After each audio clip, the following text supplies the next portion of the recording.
Hi, I'm here today with Jamie Garrett, and we are going to be discussing the life and accomplishments of Hildegard Peplau and the interpersonal relationships in nursing. Hi, Jamie. How are you? Good. How are you? Pretty good. Thank you for having me here today. And so what can you tell us about why this lady, Hildegard, is famous for? Hildegard is famous for being the mother of psychiatric nursing and the development of the interpersonal relations of nursing. And she served as the American Nurses Association Executive Director and President, and received numerous awards and honors. And she also wrote numerous books and was vital for creating change in the psychiatric nursing world. So what you're saying is that she was a pretty awesome nurse. Yes, Hildegard definitely had many accomplishments and achievements and was vital in creating change for the nursing world and nursing education. Can you tell us a little bit about her background? Hildegard was born in Reading, Pennsylvania in September 1st of 1909, and then she passed away in 1999. She was one of 5 children to her mother and father, who were very hard workers and very poor. She grew up during the flu epidemic, which led her to want to become a nurse. And can you tell us a little bit about her educational background and career in nursing? Hildegard started at Pottstown Hospital School of Nursing and finished in 1931.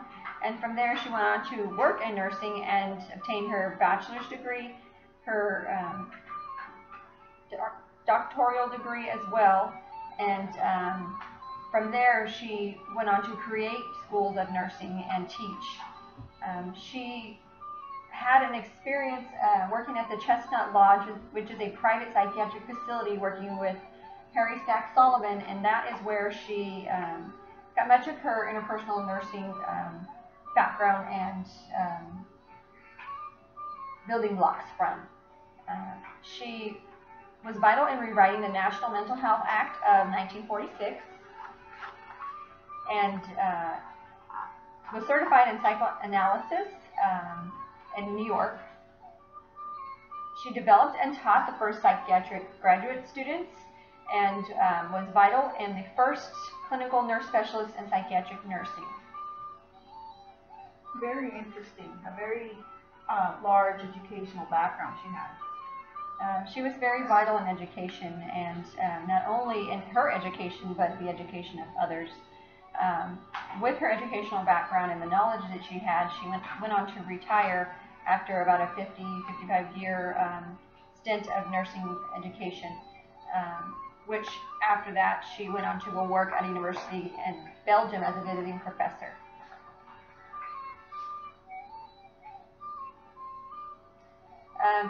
Hildegard was a member of the World Health Organization, in which she went all around the world, working and teaching at different facilities across the world. She had many lectures, seminars, and training in which she taught people what she knew. So would you say that she was an iconic symbol in the nursing field? Most definitely. She was very instrumental in creating the nurse-patient relationship, and with that theory, which is interpersonal relationships on nursing, which is what I'm going to be focusing on, she thought it was very important for the nursing client to have a very positive and trusting relation. She wrote a book on interpersonal relationships in nursing in 1948, in which she believed in the creation of a shared experience facilitated by the nurse. In that theory, she developed 6 nursing roles and 4 phases. To start off with her 6 nursing roles, the roles start with the stranger role. So you come into the hospital, you're a stranger to me, and my job is to treat you as a blank slate. So I am to be respectful to you and make you as comfortable as possible, and treat you with courtesy, respect, and equality. Also, my job is to be a resource to you, so that if you have any questions, my job is to inform you and to answer all the questions that you have. And from there, once you have questions, I am to teach you.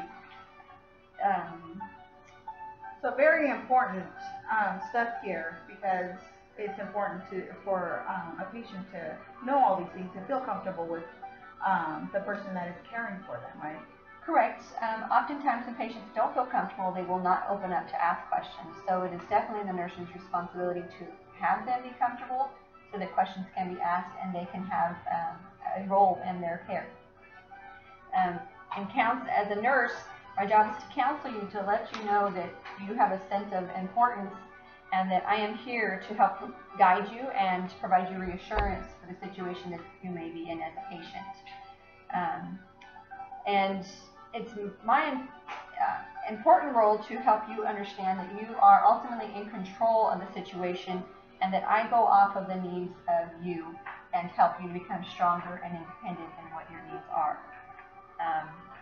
And in those roles, my ultimate goal is to help you be a leader of your own care. So definitely very important. So for a patient to go in, not feel intimidated, and want to feel comfortable enough with the nursing staff. Correct. Awesome.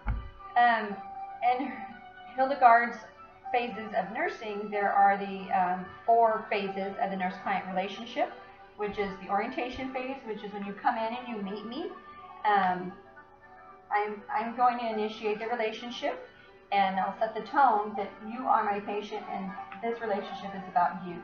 And ultimately that this is a professional relationship and not a personal relationship.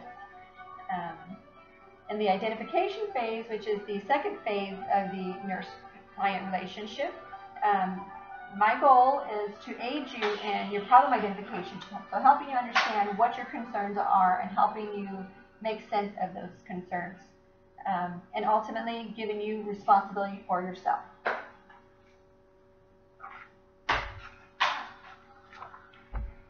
Third phase is the exploitation phase or the working phase, which the patient achieves full potential and in reaching their goals and works towards discharge with me, your nurse.